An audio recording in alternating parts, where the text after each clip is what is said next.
السلام عليكم. لو انا عندي رقم زي كده انتجر، هو 2531، ده كله كده على بعضه نمبر. بس انا لو عايزة اجيب كل رقم لوحده ده اسمه ديجيت، يعني 2 لوحدها، 5 لوحدها، 3 لوحدها، 1 لوحده.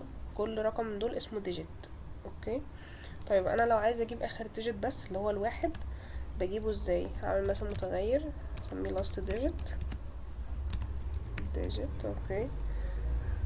هستخدم عندي المطلس عشان اعرف اجيب المطلس دي. انا قلت قبل كده ان هي معناها باقي الاسم، بس هي ليها الاستخدام ده برضو. ان انا دلوقتي لو عملت اكس مطلس 10 وجيت طبعت كده، هيطبع لي اخر ديجيت.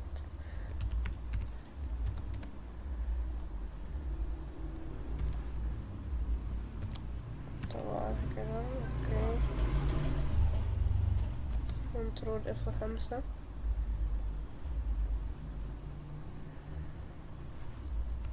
جاب لي الواحد اللي هو اخر ديجيت. اوكي.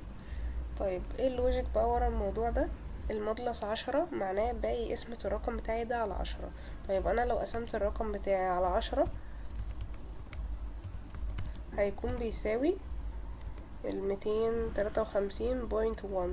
اوكي. فانا عندي دلوقتي باقي القسمة هيكون الجزء ده اللي هو الواحد.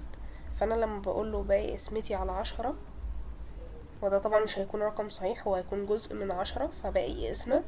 فلما بقوله باقي قسمتي على 10 بيرجعلي الديجيت ده. اوكي. طيب انا لو عايزة اشيل اخر رقم واخد التلاتة ديجيتس دول، هقسم على 10.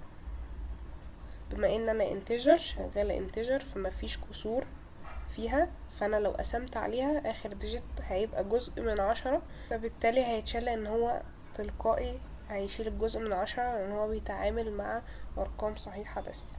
تمام. فانا دلوقتي مثلا عملت كده، لو خلينا نطبعها على طول سي اوت الاكس على 10.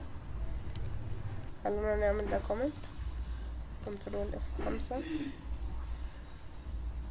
شال فعلا اخر ديجيت وطبع لي التلاتة الاولانيين. اوكي. طيب انا لو عايزة هاخد الرقم ده كامل اطبع كل ديجيت فيه منفرد، هعمل ده ازاي؟ انا هستخدم الوايل لوب.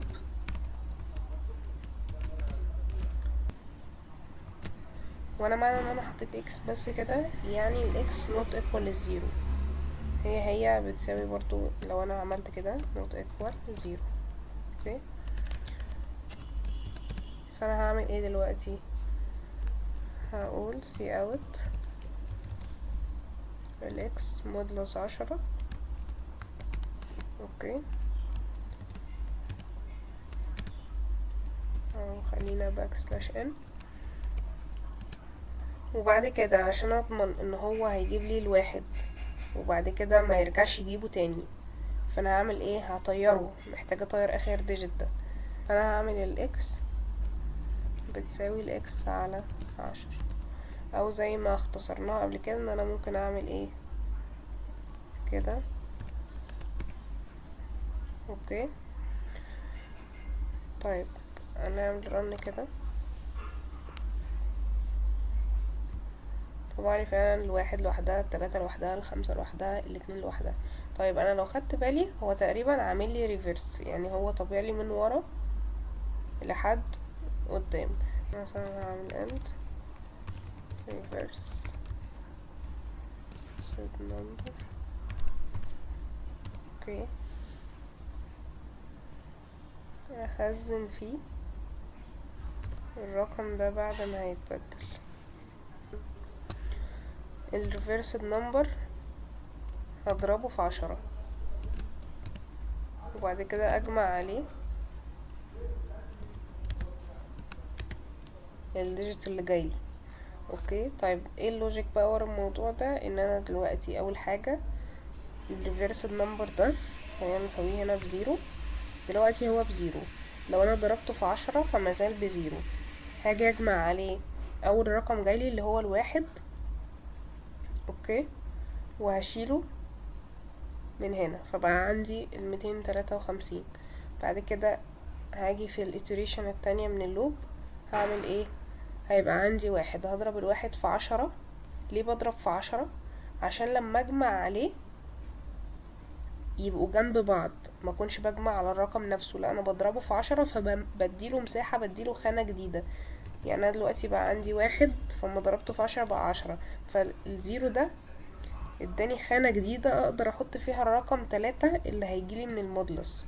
اوكي، فدلوقتي لما بجمع ال10 على 3 بيبقى 13. باجي في الاتريشن اللي بعدها اضرب في 10 فبيبقى 130، فاداني خانة تانية للرقم 5 اللي هيجيلي من المودلس، وهكذا لحد ما بخلص الرقم كله. وعملت له كده ايه؟ ريفرس. اوكي، طيب انا عشان اعرض الرقم اللي انا عملت له ريفرس ده اعرضه كده كنترول F5، عمل له ريفرس فعلا.